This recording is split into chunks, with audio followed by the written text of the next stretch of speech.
Con las petroleras y el IBEX 35. IBEX 35, 0,24% positivo, SP500, 0,15% positivo, petróleo Brent, 1,70% positivo, y el Stoxx 50, 0,14% positivo, y valor del dólar en euros, 0,00% en positivo. Vamos con las empresas y las finanzas. El IBEX cotiza al alza y supera los 17.700 puntos, con las tensiones entre Trump y Powell como telón de fondo. En energía, Repsol parte con ventaja en la nueva tutela impuesta por Estados Unidos en Venezuela. Petroleras como ExxonMobil declinan la invitación de Donald Trump por falta de seguridad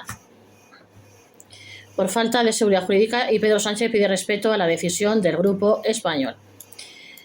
Tras las declaraciones que el consejero delegado de Repsol, Josu Jon Imaz, lanzó el viernes en la reunión pública convocada en la Casa Blanca por el presidente de Estados Unidos, Donald Trump, para tratar sobre el futuro de Venezuela, el ejecutivo de la compañía española y la del resto.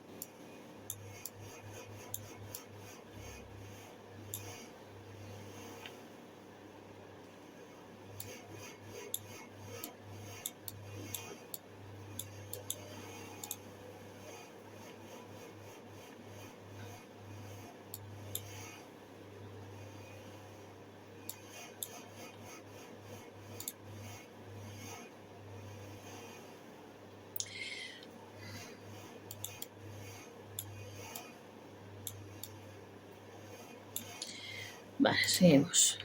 Repsol parte con ventaja en la nueva tutela impuesta por Estados Unidos en Venezuela. Petroleras como ExxonMobil declinan la invitación de Donald Trump por falta de seguridad jurídica.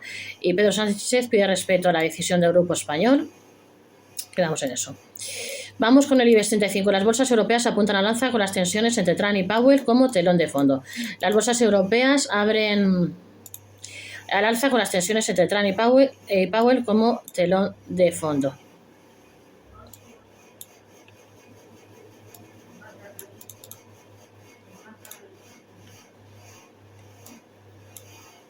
El IBEX cotiza al alza y supera los 17.700 puntos con la tensión entre Trump y Powell.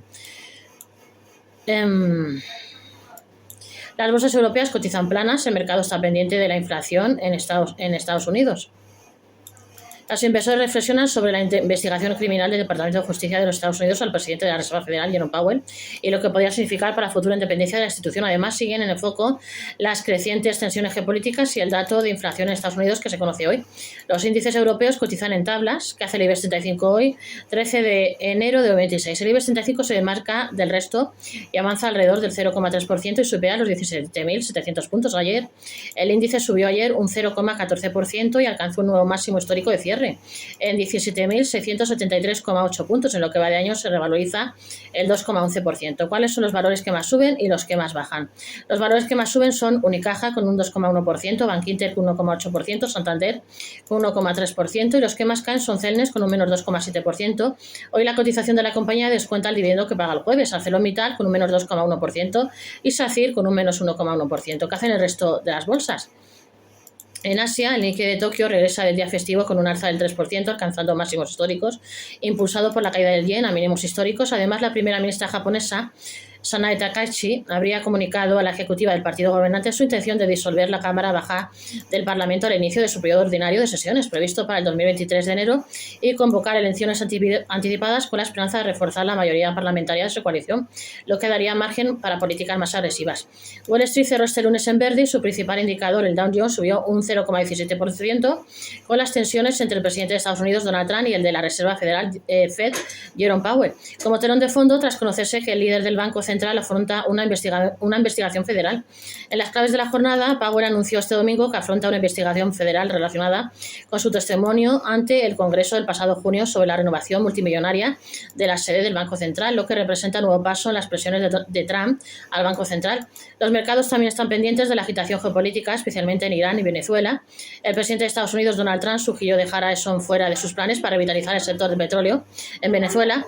Trump ha dicho que las naciones que hacen negocios con Irán enfrentan un arancel del 25% en el comercio con Estados Unidos. La temporada de resultados comienza esta semana con la publicación de los resultados de los principales bancos como J. Morgan Chase, Bank of New York Mellon, Citigroup y Bank of America. Sobre el impacto de las medidas legales y políticas en la Reserva Federal, parece que Donald Trump no cesa en sus presiones a la Fed y ahora va por la vía penal, abriendo una investigación a Jerome Powell. Estamos ante una nueva injerencia de la Casa Blanca sobre el Banco Central que pone en un brete la independencia y credibilidad de la Fed si se doblega a los designios de Trump, ya sea con Powell o con un sucesor más manejable al frente. El mandato de Powell como gobernador se extiende hasta 2028 si se esperaba que lo dejara tras finalizar su mandato como presidente en mayo. Sin embargo, su declaración suscitará dudas sobre si seguirá como gobernador para apoyar la independencia de la Fed a pesar de los riesgos legales, independientemente de si esta acción legal tiene fundamento.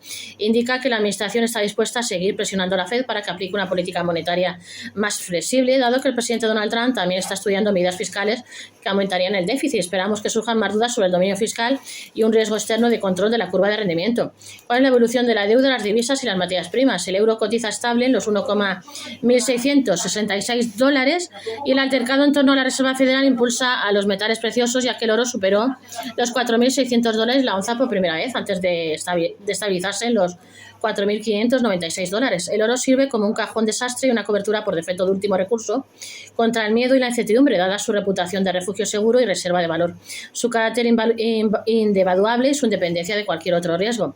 En el mercado de materias primas, el precio del barril de crudo Brent, referencia para Europa, supera este martes el umbral de los 64 dólares, alcanzando así su mayor coste desde finales del pasado mes de noviembre, después de que el presidente estadounidense Donald Trump anunciara ayer la aplicación con efecto inmediato de un arancel del 25% a cualquier país que haga negocios con Irán.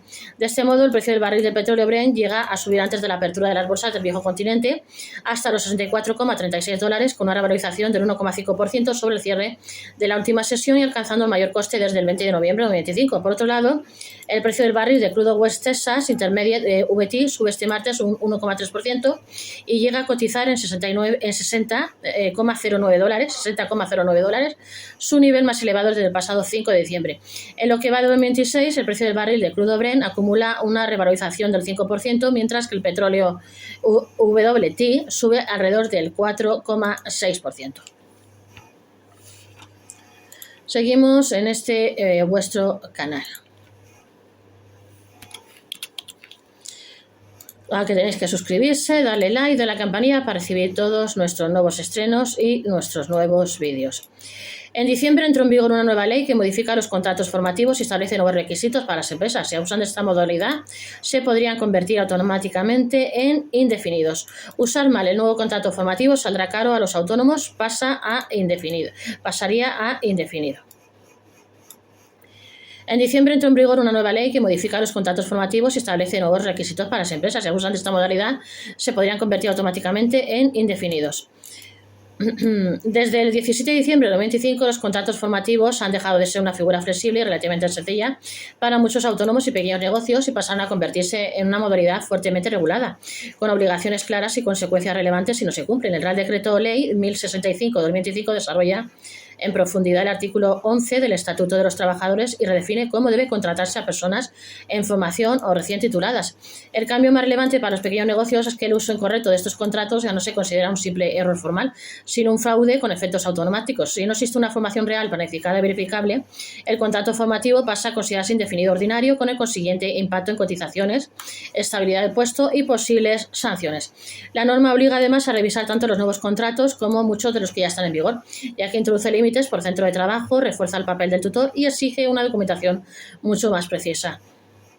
Para ella, los autónomos que suelen recurrir a esta figura con la que incorporar perfiles jóvenes con costes ajustados, el riesgo económico de hacerlo mal se ha multiplicado. La norma exige a las empresas que también formen al trabajador en esta modalidad. El Real Decreto Ley 1065/25 distingue con claridad las dos modalidades existentes de contrato formativo, el contrato de formación en alternancia y el contrato para la obtención de la práctica profesional.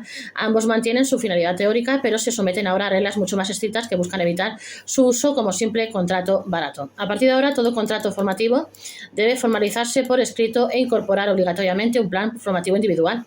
Este plan no puede ser genérico ni estándar, sino que debe detallar los contenidos, el calendario, las tutorías y la relación directa entre la actividad laboral y la formación recibida. En el caso de la formación en alternancia, el contrato debe apoyarse además en un convenio de cooperación con la entidad formativa. Sin este acuerdo previo y documentado, el contrato carece de uno de sus elementos esenciales y puede ser cuestionado en una inspección.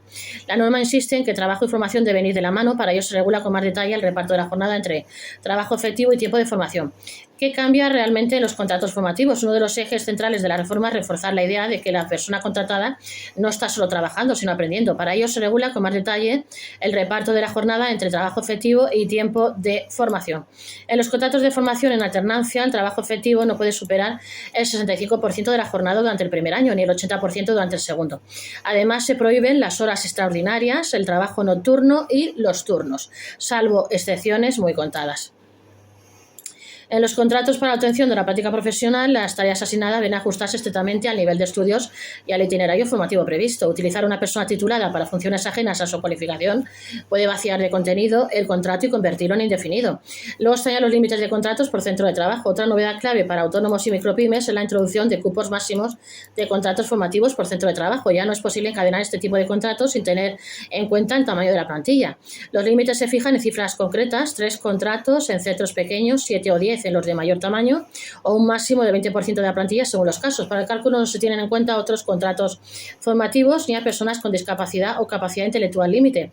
Esto obliga a los pequeños negocios a planificar con antelación si pueden o no recurrir a esta fórmula, especialmente en sectores donde tradicionalmente se ha utilizado como vía habitual de entrada al mercado laboral.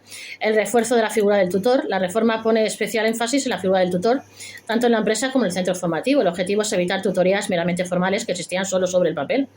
Cada tutor tiene ahora un número máximo de personas asignadas, lo que obliga a los negocios a comprobar si cuentan con personal suficiente y cualificado para asumir esta función. No basta con designar a alguien de manera nominal.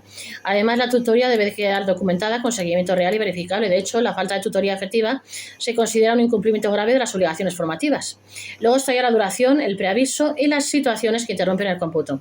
Según el Real Decreto 1065/2025, mantiene que la finalización del contrato formativo por cumplimiento del plazo no genera derecho a indemnización. Sin embargo, refuerza la obligación de preaviso, un aspecto que muchos pequeños negocios descuidaban hasta ahora. Se aclara también que determinadas situaciones interrumpen el cómputo de la duración del contrato, como la incapacidad temporal, la maternidad, la paternidad o supuestos de violencia de género. Esto exige un control más riguroso de las fechas y de la duración real del contrato. Estos detalles aparentemente menores pueden ser determinantes en una inspección o una reclamación judicial posterior. El riesgo real de conversión en indefinido. El mensaje más contundente de la reforma es que los contratos formativos celebrados en fraude de ley o sin cumplir seriamente las obligaciones formativas pasan automáticamente a considerarse indefinidos ordinarios. No se trata de una opción ni una sanción discrecional. Esta conversión implica todas las consecuencias propias de un contrato indefinido, incluidas las cotizaciones correspondientes y la estabilidad del puesto. Para un autónomo o pequeño negocio, el impacto económico puede ser considerable. La norma busca así disuadir el uso de esos contratos como una fórmula para cubrir necesidades estructurales de plantilla con menor coste laboral. ¿Qué pasa con los contratos anteriores? La reforma aclara que los contratos formativos firmados antes de su entrada en vigor se siguen rigiendo por la normativa anterior. Sin embargo, esto no exime a los negocios de tener perfectamente identificados qué contratos están bajo cada régimen. En la práctica, muchos autónomos conviven ahora con contratos sujetos a reglas distintas, lo que incrementa la complejidad administrativa y el riesgo de errores involuntarios. Por eso, revisar la documentación existente y diferenciar claramente los contratos antiguos de los nuevos se convierte en una tarea clave para evitar problemas futuros. No olvidéis de suscribirse a este vuestro canal Gestory YouTube para más información y más vídeos. Dale like a la campanilla para recibir todos nuestros nuevos estrenos y nuestros nuevos vídeos. Gestory YouTube, tu canal de YouTube gratuito.